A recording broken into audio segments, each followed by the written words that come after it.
Hello, I'm the Angry Spork. Throughout this show, I've looked at comics by writers that I've generally had not very strong feelings for. Some of them I kinda like, some of them I might generally dislike, but why not look at the work of one of my favorite comic scribes, J. Michael Straczynski? I've been wanting to review some of his work for a while, namely his run on The Brave and the Bold, which we'll feature throughout this season. But first, a little history lesson. In 1966, House of Mystery debuted Dial H for Hero, about teenager Robbie Reed, who discovers a magical device that resembled the dial of a rotary phone. As the name suggests, dialing the letters H-E-R-O would turn him into a different superhero with each use. Dialing the same letters in reverse would revert him back to normal.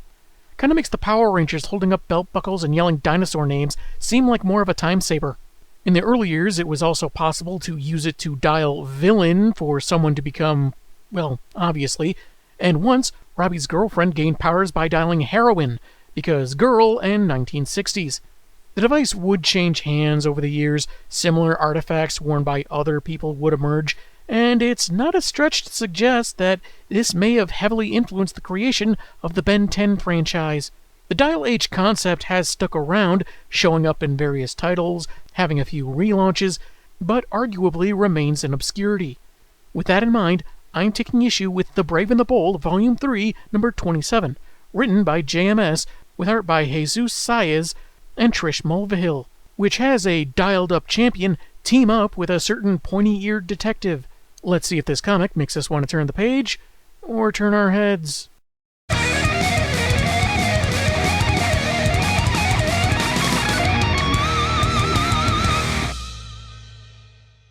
The cover sees co-star Batman swinging down toward a motionless hand that has lost its grip on the dial. Death of a hero. Gotta say, for all the ways the cape and spandex crowd could go out, not looking both ways before crossing the street feels really anticlimactic. We begin with Robbie Reed checking into a Gotham motel with his granddad, who's visiting Gotham for an army reunion and wanted to introduce his grandson to the city. Fear-gassed by Scarecrow, kidnapped by Joker, robbed by Catwoman, held hostage by Condiment King, the whole 9 yards. They get a deluxe suite with 2 bedrooms? I didn't know motels did deluxe suites.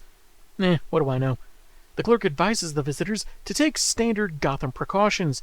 Don't wander around late at night, keep windows closed, because the surrounding neighborhood has gone downhill since the motel was first built. Gramps doesn't think it's worth worrying about, so he and Robbie go to their room. They're observed by down-on-his-luck Travers Milton, who figures the pair don't really see him. If they did, he assumes that they would assume he's just another schmuck who screwed up his life. In just a couple panels and some narration, his backstory is explained. How he barely finished high school, never went to college, and was thankful for whatever job he could get. But his previous employer cut hours to him and others to part-time, where they no longer got benefits, and when Travers got sick, we can presume he lost his job, and he's since done what he felt necessary to survive. Like there was any kind of choice. I mean, when your parents name you Travers, you're kind of doomed from the start. From there we go to the Joker, telling a crew of goons that he too has no choice but to finally kill Batman. Sure, he's said it before and not really meant it, because there wasn't much entertainment value in actually doing the deed. I mean, if you stop and think about it for a second, a process I realize may not be familiar to many of you. Hey, we're violent criminals. Don't talk to us like we're politicians. Mr. J is thinking of his legacy. If something were to happen to him before he sent his nemesis to the old belfry in the sky, he'd be a failure. Not wanting to stand for that, the clown decides it's time to axe his foe, for realsies. One goon, however, says the bat can't be killed. Of course he can! Look, if a thermonuclear bomb went off in downtown Gotham tomorrow, and Batman was at ground zero, do you think he'd be alive to read about it in the paper the next day? Well, a couple of years ago, he survived falling from the moon, so can't rule out the possibility. Joker says that Bats wins because he controls the battlefield, making crooks attack with basic weaponry. The trick is to go bigger and take his control, deciding the battlefield before he can. I have to start thinking about the future, gentlemen, because trust me, it needs work. Sounds like he got a vision of the future and saw Jared Leto's portrayal of him. His plan apparently involves mass violence, which is on its third day as Robbie and his grandpa watch on the news, with high-value targets like banks and jewelry stores being attacked across the city at the exact same time, straining the police department's already stretched resources. Robbie wonders why Batman just doesn't stop them. Wow! You're an idiot! Gramps points out he's only one guy, doing what he can. With a long day ahead of them tomorrow, they say goodnight and head off to bed. But Robbie thinks Bats doesn't have to be alone against so many threats. What if he had, highly trained associates to work with, sidekicks, if you will, whom he could call upon for help with this unique circumstance, where each one would look after a different section of the city and coordinate through a communications network of some kind? Nah, that'd never work. Rob uses the dial, is infused with the electric power of Sunny Delight, and becomes Mental Man, the greatest psychic who ever lived. And apparently the most modest. But I'm sure he saw that joke coming. The perfect hero for this situation, he need only think to see where the next strike will occur, so he can pause his sentence, then open his glowing eyes. A moment later, he's back to being Robbie, lying in bed with a look of horror on his face. Whoops, someone went too far and saw the new 52. Don't worry about it, Robbie. A lot of us had the same reaction. The next morning, after the Reeds leave for the day, Travers breaks into their room looking for valuables, and finds the dial. Later, in an alley, he's going through his ill-gotten gains, including an old watch and some cash he can at least use to get some grub. He's approached by an unnamed associate, telling him that the man with the big smile is offering $100 to anyone willing to trip an alarm at exactly midnight. No stealing necessary, just make some noise and don't get caught. For a cool hundo and with nothing better to do, Travers confirms he's in as the other guy leaves. Milton then fixates on the dial, finding it weird in the age of digital technology, and yet he feels compelled to use it. At first startled by the electricity surrounding him, he's amazed as he transforms into a blonde guy with a blue and white bodysuit with a red cape called the Star. Dude, did I just say that? Well, there's another name that could work, but Captain Generic just isn't as compelling. He hears a scream from a window washer falling from his platform. No! Funny story. The script called for me to say yes, but I gave it a little twist. Fortunately, Star saves him and sets him on solid ground, to a cheering crowd that applauds the rescue and want to know who he is. He gives the name that came with powers, but internally Star, rather Travers, watches them and thinks that they don't want to know about his last job or his schooling, only caring that he did the right thing. He spots Batman atop a parking garage, says he has to go because he wants to avoid a confrontation, but rethinks it in midair. After all, he did something good, and how could Bats have a problem with that? So he flies over and instinctively lies, because self-defense and 2 decades of practice. He pretends not to have actually seen Pointy-Ears, then claiming that he saw something, and realizes he's chatting it up with a human lie detector. The Caped Crusader says Star did good work, saving someone whom Bats admits he would have been a few seconds too late to rescue. However, the newbie needs to understand this is the Bats City, and he'll operate at his sufferance, since he has no time for amateurs or part-timers to get in his way, even though the guy's heart seems to be in the right place. Just be careful where you put your feet, your fist, and your mouth. You'd be surprised how many new heroes need to be told not to lick crime scenes. That's not how you look for evidence. Star tells him his contacts on the street mentioned several hits across the city at midnight, and may be connected to the Joker. Bats had heard some things, but not an exact time, so thanks him for the info as they shake hands. After Star flies away, Bats peels a layer of material off his glove that has the newcomer's fingerprints. That's our Batman! At the motel, Grandpa Reed is filing a police report about what was stolen, including what he thinks is a toy, suggesting he doesn't know about his grandson's superheroing.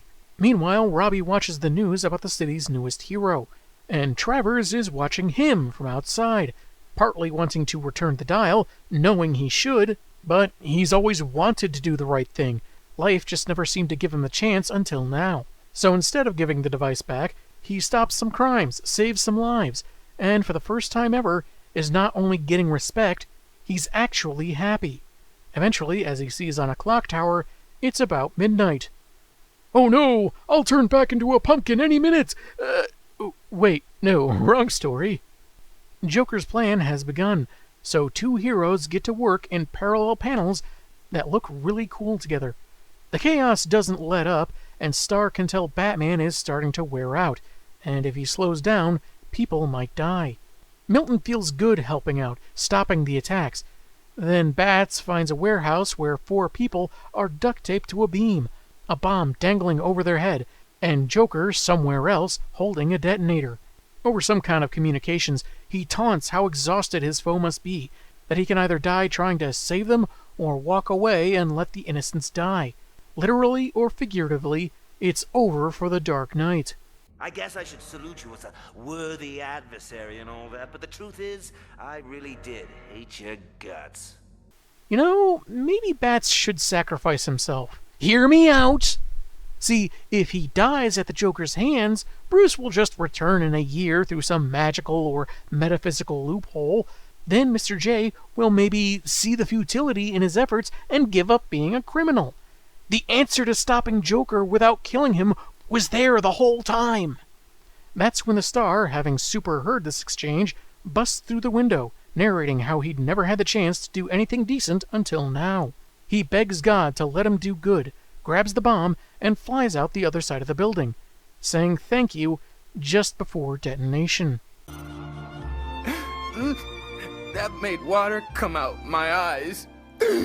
Later, Robbie is outside the building holding his grandpa's reunion, reading about the Star's tragic end, when Batman approaches with the dial, found among the slain hero's belongings. Naturally, he was already aware of the motel theft, and tracked Reed down.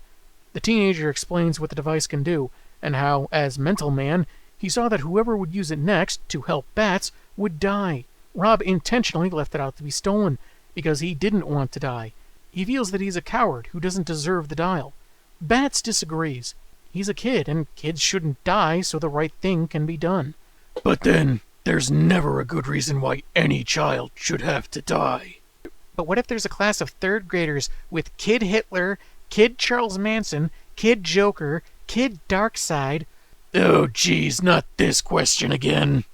From the prints he lifted, Bats found out about Travers Milton, who, like most people, was looking for something to do with his life, though not managing much. He never had a chance until he got that dial. Without it, he probably would have died on the streets, but instead got the opportunity to do good because of Robbie. So the kid should live his life, fight his fears, do what he feels called to do, with the lives of so many heroes within him, and do so with no regrets. Because of him, Travers died a star, Bat says as he picks up that clasp from the dead hero's cape that's there for some reason, and that some deaths are worth living for. Now I know! And knowing is half the battle. The other half is bat-themed kung fu. That was Brave and the Bold, number 27, and I rather liked it. Maybe not a surprise given this episode's intro, but that isn't to say I'd call it flawless. This was a redemption arc for a story-exclusive character. While Travers' backstory is rather truncated, the impact lies in how relatable he is. A lot of people have trouble in school, let alone paying for college, and they have to grind in miserable jobs just to get by.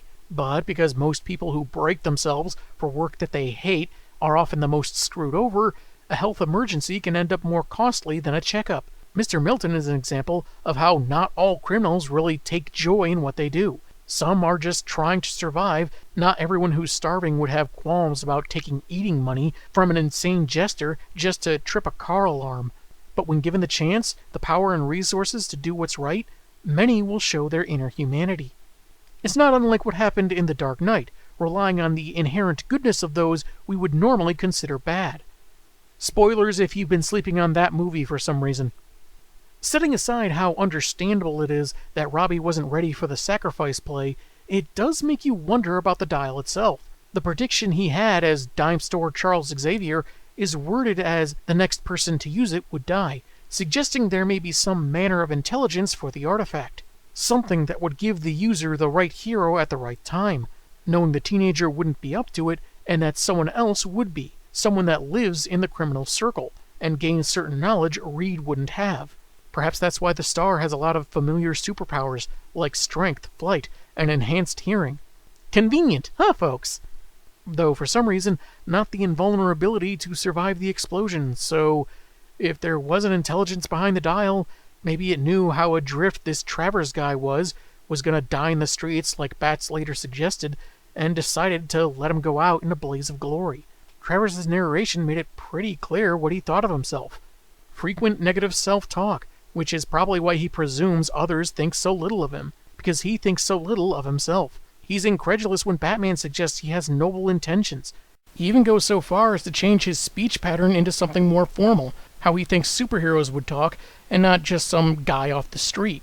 Even though it seems he thinks he didn't have a lot of choice and a lot was outside his control, he had a very low opinion of himself. A lot of people, like me, can identify with that, as well as wanting to be better, to do good. And when the first chance arrived, someone falling that even the Caped Crusader wouldn't be in time to catch, the Star, Travers Milton, took it without hesitation. As far as I can tell, the hero dial doesn't change one's personality. It apparently keeps your fingerprints as they are, but the superheroics were all Milton's, seeming to be instinctual. Almost like he knew how rough life can be, and didn't want to sit back and let others suffer as he had. Wild thought, isn't it? Despite the role he plays in the story and seeming more focused on actually ending Batman, Joker isn't featured all that much. Wanting to cement his legacy should the unexpected happen is a pretty good motivator for him, and wearing down his caped foe with constant criminal activity, while having been done before, is still potentially effective. Had it not been for some super interference, it might have actually worked. I also enjoyed his fairly dry humor, with a kind of off-the-cuff vibe to it. I often hear Mark Hamill's Joker in my head when reading pre-Flashpoint books, and his dialogue here really fit that tone. And he was legit funny! With some of the newer takes we've gotten, in and out of comics, one could be forgiven if they forgot Joker was capable of humor. And I don't just mean iterations I haven't cared for. No problems with the art, everything looks good, and while I joked about Star's design, it's by no means bad. As a one-off kind of hero, I don't know if the dial has ever reused any, it's understandable to go with a design that's a bit more basic. But hey, a lot of characters can have really good designs based in simplicity. There was that panel with the police report, and Robbie in the next room looking like he's a lot closer to the door than he seems, compared to how he's sitting in the next panel, but that's about the worst I can say, and it's not even a huge deal. An equally minor criticism would be the odd use of writer's narration to preface Travers. We're already getting the guy's inner monologue, so a third-party caption seems unnecessary and a tad on the clunky side. We've looked at books where a narrator is describing everything, like what a character is thinking or feeling, or others where the character is doing their own narration. This, however, seems like an odd way of having both at once for some reason, and taking up panel space. But hey, Straczynski's the edumacated one, so maybe he had his reasons. Though potential academic excuses aside, I feel like he could have just had Trevor's captions with small expository bits, like, "They don't see me. They never see Travers Milton." And then you have Batman's speech at the end. It's not bad, rather it's quite inspirational. But there's something that feels a little off about it. Not that he's being cordial instead of gritty and angry. It's good that he wanted to comfort a kid that felt like he was a failure just because he didn't want to die. Maybe it's a bunch of little things that make up the whole. Like how Bats, in this continuity, didn't seem to know about Robbie or the dial, yet seemed to confidently note he had 1,000 heroes at his disposal, which was the original Dial H tagline. Kinda seems like the writer put in something he knew instead of what the character was supposed to know. Maybe it's how easily the speech would have fit as a G.I. Joe PSA, like I joked previously, if a tad dark. There's even a Star logo involved. How'd that clasp get there anyway? Did the explosion send it all the way to the reunion spot by sheer narrative coincidence? Or did Pointy-Ears bring it along, drop it by mistake, and tried being casual about picking it up because he's got a mystique to maintain? Overall, I found this a thoughtful tale of redemption, how someone, regardless of their circumstance or self-criticism, can do a lot of good with the right opportunity. Sure, we don't get to know Travers that well, but his story mirrors so many in so many ways, it can connect with readers regardless if he's a nobody. Let's hope we can all be as good if we ever get these superpowers, but be better at avoiding explosions. I'm the Angry Spork, and man, have I got issues.